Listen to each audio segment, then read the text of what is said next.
하나님 말씀은 사도행전 9장 1절로 5절인데요. 사도행전 9장 1절로 5절 우리 한 절 같이 짧으니까요. 1절부터 5절까지 같이 한꺼번에 읽도록 하겠습니다. 같이 한번 읽어볼까요? 사울이 주의 제자들에 대하여 여전히 위협과 살기가 등등하여 대제사장에게 가서 다메섹 여러 회당에 가져갈 공문을 청하니 이는 만일 그 도를 따르는 사람을 만나면 남녀를 막론하고 결박하여 예루살렘으로 잡아오려 함이라. 사울이 길을 가다가 다메섹에 가까이 이르더니 호련히 하늘로부터 빛이 그를 둘러 비추는지라. 땅에 엎드려져서 들음에 소리가 있어 이르되 사울아 사울아 내가 어찌하여 나를 박해하느냐 하시거늘 대답하여 주여 누구시이니까 이르시되 나는 내가 박해하는 예수라. 아멘. 아멘. 한번 인사할까요? 하나님의 은혜가 당신에게 임하기를 원합니다. 하나님의 은혜가 당신에게 임하기를 원합니다. 한 번 더 하나님이 당신에게 복 주시기를 원합니다. 하나님이 당신에게 복 주시기를 원합니다. 이따 찬양을 좀 바꿀게요. 하나님의 부르심에는 충만 말고 하나님의 부르심에는 후회하심이 없네라는 찬양으로 부를게요. 세상에는 많은 어려움들이 있는데요. 개인차가 있는 것 같아요. 개개인의 차이가 있는데 어떤 사람은 남산 정도 올라가도 뭐 남산이 어디입니까? 이 용마산만 올라가도 아주 힘들어하는 사람이 있고 어떤 사람은 뭐 지리산 이런 설악산 뭐 이렇게 험한 산도 올라가도 거뜬한 사람이 있겠죠. 차이가 있습니다. 어떤 사람은 글을 쓰는 게 굉장히 쉽지만 그림을 그리는 걸 어려워하는 사람이 있어요. 그런데 반대로 그림 그리는 건 너무 쉬운데 글을 쓰는 건 어렵게 여겨지는 사람이 있어요. 개인차가 있더라는 것입니다. 그 어려움의 기준이 뭘까? 거의 대동소이합니다. 마음 먹은 대로 뜻대로 이루어지지 않을 때 우리는 어렵다고 그래요. 아, 이거 쉽지 않네 이렇게 얘기합니다. 그런데 이게 어떤 사물을 관리하고 제어하는 것은 그나마 괜찮아요. 뭘 만들고 이렇게 하는 데 있어서 아, 이게 쉽지 않네 이런 것들은 좀 괜찮은데 그 대상이 사람이라면 정말 어렵습니다. 저는 세상에서 제일 어려운 일이 사람을 변화시키는 일이라고 생각이 듭니다. 이 사람의 생각을 바꾸는 것, 가치관을 바꾸는 것, 말하는 방법이나 행동하는 방식을 바꾸는 것은 쉽지가 않아요. 쉽지가 않아요. 특별히 자신이 절대시하는 신념이 있어요. 이거를 바꾸는 것은 불가능해 보입니다. 그리고 소수의 사람이 다수의 생각을 바꾸는 것, 이게 계란으로 바위치기만큼 안 되는 거예요. 그런데 성경에 보니까 이 계란으로 바위를 쳤는데 바위가 깨지는 경우들이 종종 있습니다. 사무엘상 21장에 보면 다윗이 사울 왕에게 쫓겨서 현상 수배범이 됩니다. 그래서요 이제 광야로 도망치기 전에 높 땅에 아히멜렉이라는 제사장을 찾아가요. 그래서 그에게 도움을 받습니다. 먹을 것도 챙겨주고 골리앗의 칼도 챙겨주고 이렇게 해서 이제 가는데 그것을 누가 봤냐? 에돔 사람 도액이라는 사람이 봤어요. 그래서 그것을 사울 왕에게 가서 일러 바쳤네요. 그래서 사울 왕이 아히멜렉과 제사장 85명을 죽입니다. 다윗 도와줬다고, 다윗 먹을 거 줬다고, 챙겨줬다고 죽이는 거예요. 그런데 제사장만 죽인 게 아니고요, 이 높 땅에 있는 사람들 남녀노소를 불구하고 젖먹이 아이까지 짐승까지 몰살을 시킵니다. 다윗 도와줬다고, 다윗 도와줬다고. 이러한 상황입니다. 그러면 이때 다윗을 누가 도와줄 수 있겠습니까? 조금이라도 도와주면 그냥 다 죽는 거예요. 뿐만 아니라 다윗에게는 현상금이 붙어 있었어요. 아주 거액의 현상금이 붙어 있었는데 재밌는 것은 세계에서 최고 현상금이 붙어 있는 순위가 있는데 2위가 우리나라 사람이에요. 2위가 세계 최고로 현상금이 많이 붙었던 사람이 320억. 그 당시에 320억인데 일본 사람들이 이 사람 잡으면 320억 주겠다고 그랬어요. 약산 김원봉이라고 독립운동했던 김원봉 잡으면 320억 주겠다 그랬어요. 1위는 빈 라덴이라고 540억 주겠다 이렇게 했는데 다 죽었어요. 시간이 돼서 다 죽었는데 여튼 다윗에게도 어마어마한 현상금이 붙었어요. 그러니 다윗 주변에 누가 있겠어요? 그런데요, 다윗에게 오는 사람들이 있었어요. 환난당한 자, 빚진 자, 마음이 온통한 사람들이 다윗에게 몰려들었는데 한 400명 정도가 됐어요.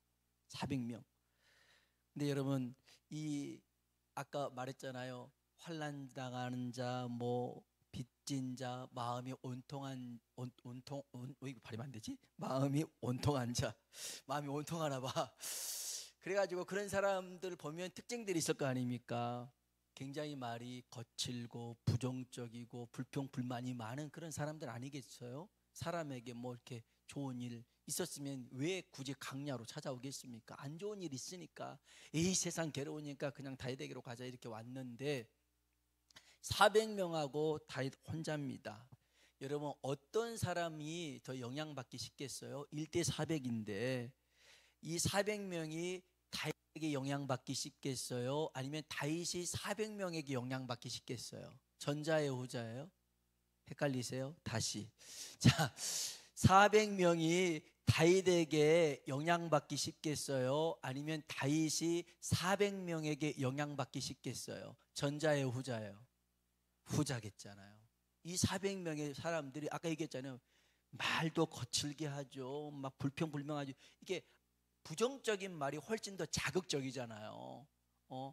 그래서 정말 그 험한 말들 하면 나도 모르게 그 말들이 막 귀에 꽂혀 있고 마음에 꽂혀 있을 수 있는데, 여러분 심리학자들이 연구를 해보니까요, 지난 5년간 맺어온 인간관계를 통해서 그 사람의 현재 성격이 만들어진대요. 그러니까 지금 여러분의 성격은 5년 동안 인간관계 속에서 만들어진 성격들이래요. 그러니까 주변에 좋은 사람 있으면 말이 부드럽게 나오고 아름답게 나오고 그럴 텐데, 맨날 거친 사람들하고 있으면 투박스럽게 말이 거칠고 험하고 그럴 수밖에 없더라는 거죠. 그렇게 5년 동안 영향받은 나의 그 말들의 성격이 지금이라고 하는데, 여러분 보세요. 이 400명이 다윗과 함께 있으면서 10년 지났어요. 10년 동안 같이 있었거든요. 놀랍게도 이 400명이 다윗에게 영향을 받았어요. 그래서 그 사람들이 나중에 보니까 다윗의 용사가 됩니다. 아주 그게 싸움만 잘할 뿐만 아니라 믿음도 자라나는 것들을 보게 됩니다. 어떻게 이게 가능했을까?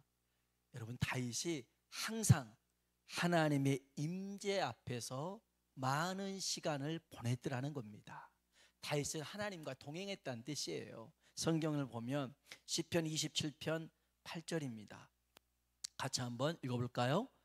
너희는 내 얼굴을 찾으라 하실 때에 내가 마음으로 주께 말하되,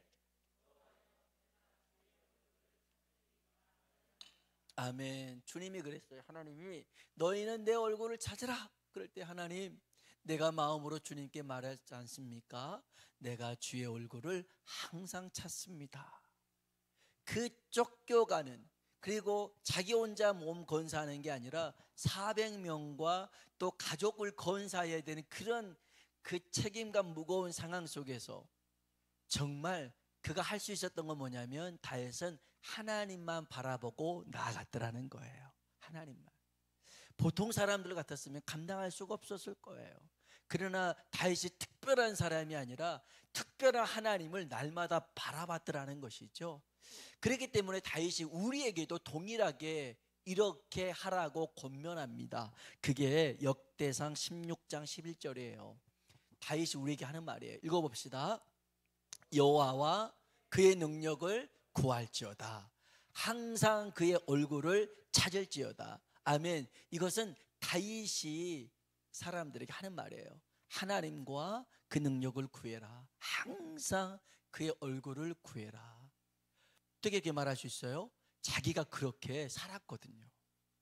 살다 보니까 너희들도 하나님의 얼굴을 항상 구하라는 거예요.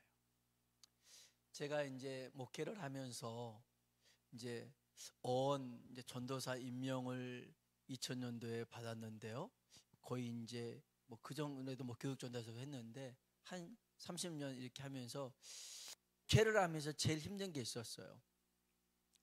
한 번도 뭐 경제적으로 여유가 있었던 건 아니고, 그 다음에 뭐 다른 것도 다 어려웠어요. 근데 그것은 이것과 비하면 별로 어려운 게 아니었어요. 진짜 어려운 건 뭐냐면 변하지 않는 거, 믿음이 자라지 않는 거. 목회를 하면서 이 성도가 이 정도쯤 됐으면 변하겠지, 이 정도쯤 됐으면 믿음이 자라겠지 하는데 그대로 있는 모습을 보고 목회가 참 쉽지 않구나, 그럴 때가 있었어요. 그래서 이게 내 마음대로 되는 게 아니구나 싶어서 낙심할 때가 있었죠. 그때 이제 대학원 지도 교수가 했던 말이 있어요.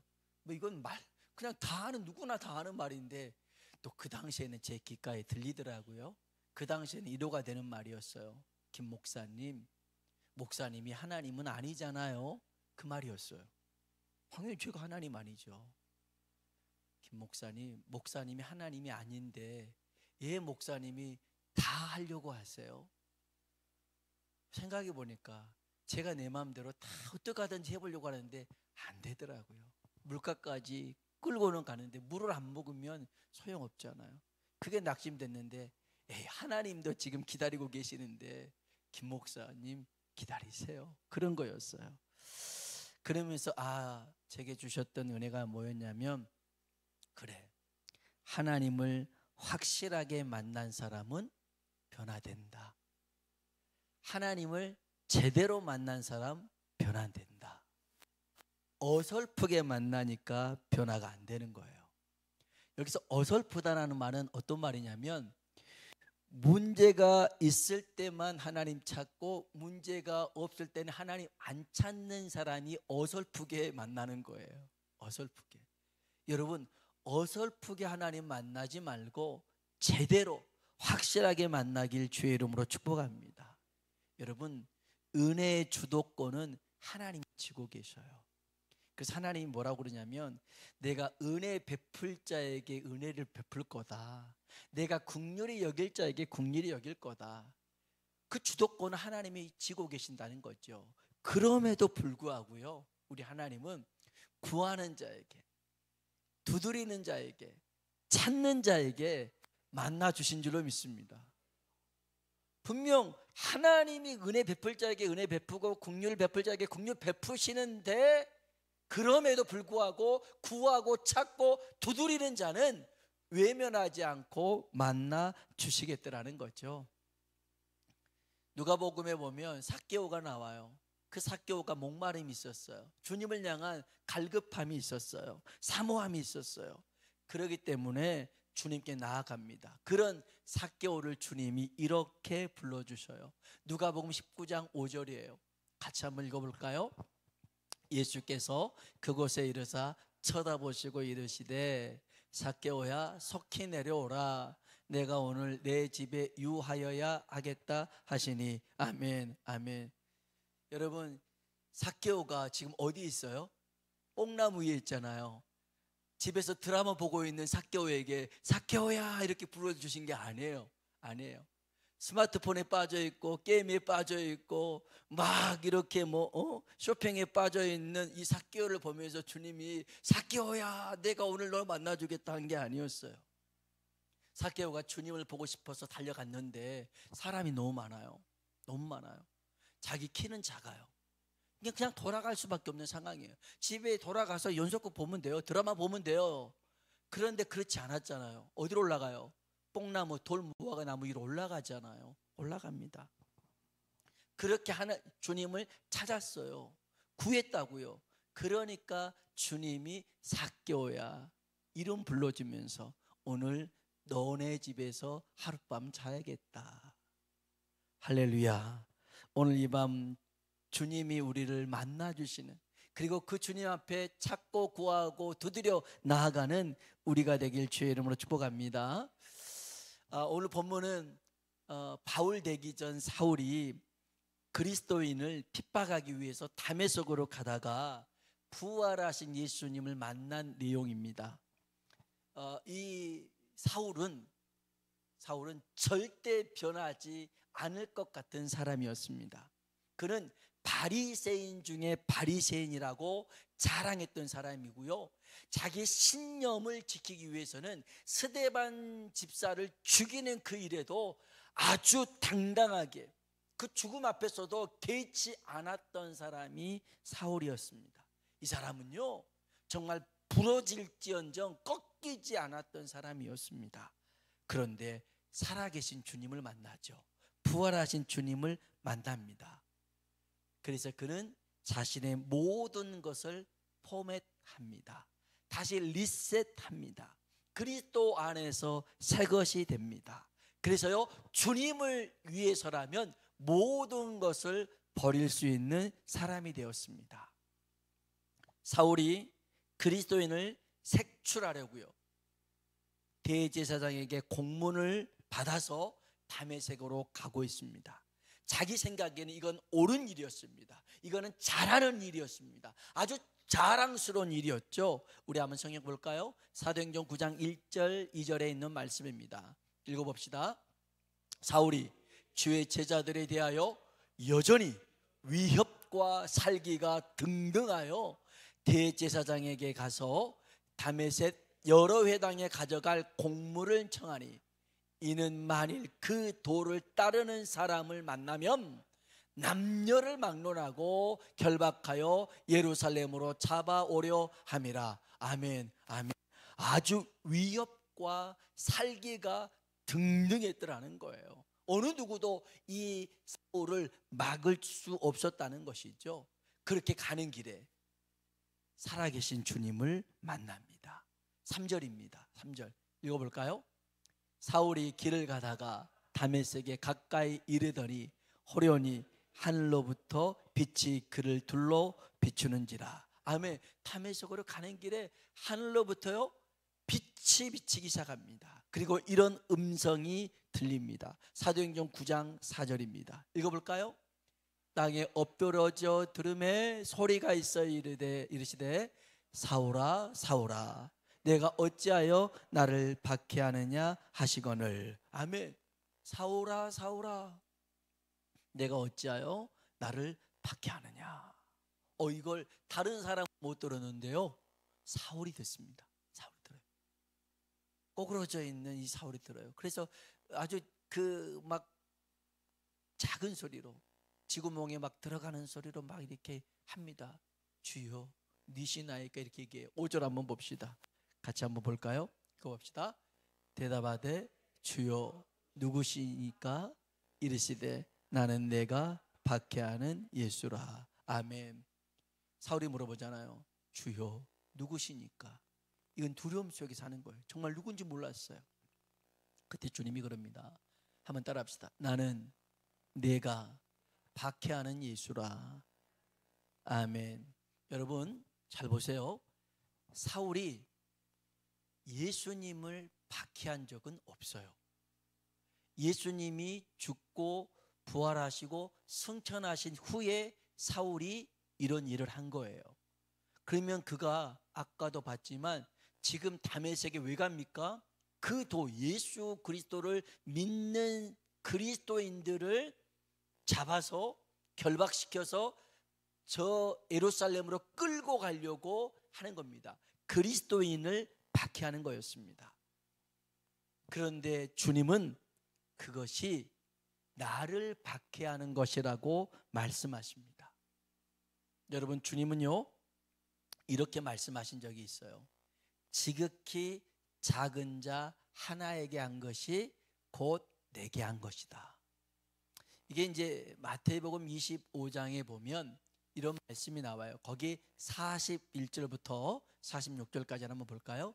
마태복음 25장 41절로 46절 천천히 한번 읽어봅시다. 이제 오른편 사람 끝났고요. 왼편에 있는 사람들을 저주하면서 하시는 말씀이에요. 읽어봅시다. 또 왼편에 있는 자들에게 이르시되 저주를 받은 자들아 나를 떠나 마귀와 그 사자들을 위하여 예비된 영원한 불에 들어가라. 내가 줄일 때 너희가 먹을 것을 주지 아니하였고 목마를 때 마시게 하지 아니하였고 나그네 되었을 때 아니하였고 헐벗었을 때 옷 입히지 아니하였고 병들었을 때와 옥에 갇혔을 때 돌보지 아니하였느니라 하시니 그들도 대답하여 이르되 주여 우리가 어느 때에 주께서 줄이신 것이나 목마르신 것이나 나그네 되신 것이나 헐벗은 것이나 병드신 것이나 옥에 갇히신 것을 보고 공양하지 아니하더이까. 이에 임금이 대답하여 이르시되 내가 진실로 너에게 이르노니 이 지극히 작은 자 하나에게 하지 아니하는 것이 곧 내게 하지 아니한 것이니라 하시니라. 그들은 영벌에 의인들은 영생에 들어가리라 하시니라. 아멘. 아멘. 주님 그러잖아요. 지극히 작은 자 하나에게 한 것이 누구에게 한 거다? 주님에게 한 거라는 거예요. 그러면 우리 주변에 주님이 얼마나 많아요? 그렇잖아요? 정말 주님이 곳곳에 계셔요. 병들었을 때, 헐벗었을 때, 또 굶주렸을 때, 그때 우리 주변에 그때 그 사람이 주님일 수 있더라는 것이죠. 여러분, 이때부터 사울의 패러다임이 바뀝니다. 그에게 예수님은 지극히 작은 자, 한 영혼이 예수님이 됩니다. 그래서 한 영혼을 구원하는 그 일에 힘을 씁니다. 힘을 씁니다. 그리고 그에게는 작은 주의 일이라고 하면 지극히 작은 일이라도 하늘의 일이 됩니다. 여러분, 주의 일은요, 아무리 작은 일이라 할지라도 하늘의 일이 될 줄로 믿습니다. 한 영혼을 위해 지극히 작은 일이라도 주님의 일이라면 사울은 목숨을 걸게 됩니다. 이렇게 변화되었어요. 제가 이 사도행전 9장 말씀을 어느 날 읽는데 이 말씀이 다르게 저한테 들려왔어요. 나는 내가 박해하는 예수라, 이 말씀이었는데 그때는 저한테 이렇게 들렸어요. 나는 내가 믿지 않는 예수라. 나는 내가 사랑하지 않는 예수라. 나는 내가 경외하지 않는 예수라. 이렇게 들려지더라고요. 나 예수 믿는데 사울은 박해했지만 나는 예수를 안 믿고 있어요. 믿지 않는 예수를. 내가 목사인데도 어느 순간에는 안 믿는 사람처럼 행동하고 있어서 주님이 나는 네가 믿지 않는 예수라. 나는 네가 사랑하지 않는 예수다. 나는 네가 경외하지 않는 예수다. 이렇게 들려지더라고요. 왜 그래요? 내 방식대로 믿으려고 하니까 그래요. 내 방식대로. 주님 방식이 아니라 내 방법대로 이때 이렇게 돼야 되고 이 일은 이렇게 돼야 되고 이렇게 돼야만 돼요. 왜 내 방법대로 안 해주세요? 라고 하는 게 내가 믿지 않는 예수가 되는 거예요. 내 뜻대로 되지 않았다고 낙심하고 실망할 때, 주님을 사랑한다고 하고선 주님이 싫어하는 것을 마음에 품고 살아갈 때, 주님을 우습게 여기고 주님을 두려워하지 않고 살아갈 때 나는 네가 믿지 않고 사랑하지 않고 경외하지 않는 예수다. 이렇게 들려지더라고요. 존 비비어라는 목사님이 계셔요. 아주 복음주의 그 신앙 안에서 굉장히 영향력을 미치는 목사님인데, 어느 날 이 목사님이 감옥에 신방을 갔어요.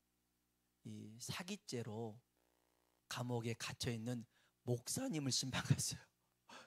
성도를 신방한 게 아니라 사기죄로 감옥에 간 목사님을 신방 간 거예요.